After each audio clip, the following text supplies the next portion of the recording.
A Tesla Cybertruck exploded outside the Trump International Hotel, Las Vegas, Wednesday morning.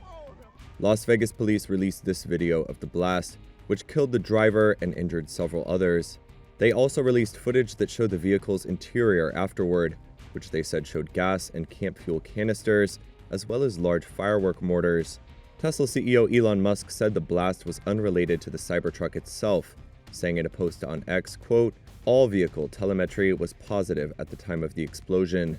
FBI Special Agent Jeremy Schwartz told reporters on Wednesday that it was not yet clear whether the blast was an act of terrorism. I know everybody's interested in that word and trying to see if we can say, hey, this is a terrorist attack. That is our goal, and that's what we're trying to do. He added the vehicle had been rented in Colorado and that the FBI had identified the driver, but was not yet ready to publicly name them. The Trump International Hotel in Las Vegas is part of the Trump Organization, the company of President-elect Donald Trump, who will return to the White House later this month. Musk was a key backer of Trump in his 2024 presidential campaign and is also an advisor to the incoming president. The explosion occurred just hours after a man drove a truck into crowds of New Year's Day revelers in New Orleans, killing 15. The FBI said an ISIS flag was attached to a staff protruding from the trailer hitch, and that a potential explosive device was found in the rented vehicle. Las Vegas police said both that vehicle and the Cybertruck had been rented through car-sharing service Turo. President Joe Biden on Monday said law enforcement was still investigating whether the Las Vegas explosion and the New Orleans attack were linked. More than a dozen people were killed by a man crashing his pickup truck into a crowd in New Orleans on New Year's Day. Several more people were injured by the attack on revelers in the city's French Quarter.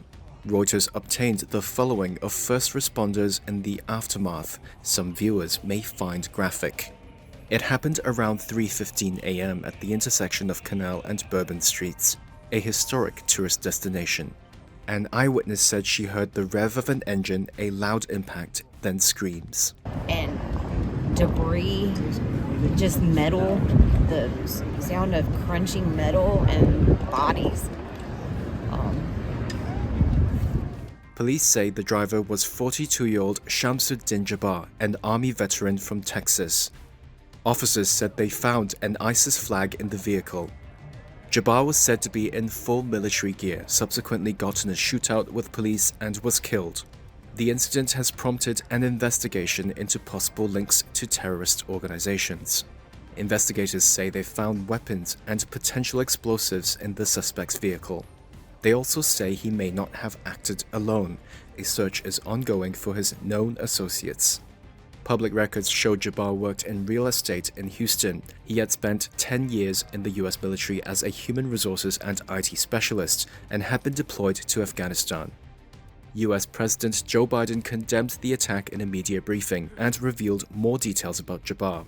The FBI also reported to me that mere hours before the attack, he posted videos on social media indicating that he was inspired by ISIS, expressing a desire to kill.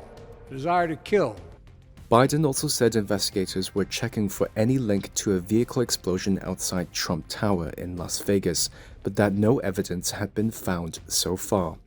ISIS, also called Islamic State or ISIL, is a Muslim militant group. It once imposed a reign of terror in Iraq and Syria until it collapsed from fighting a US-led coalition. Experts say ISIS has continued to recruit sympathizers online. Following the attack, New Orleans postponed college football's Sugar Bowl, which is played each year on New Year's Day. The city will also be the site of the NFL Super Bowl on February 9th.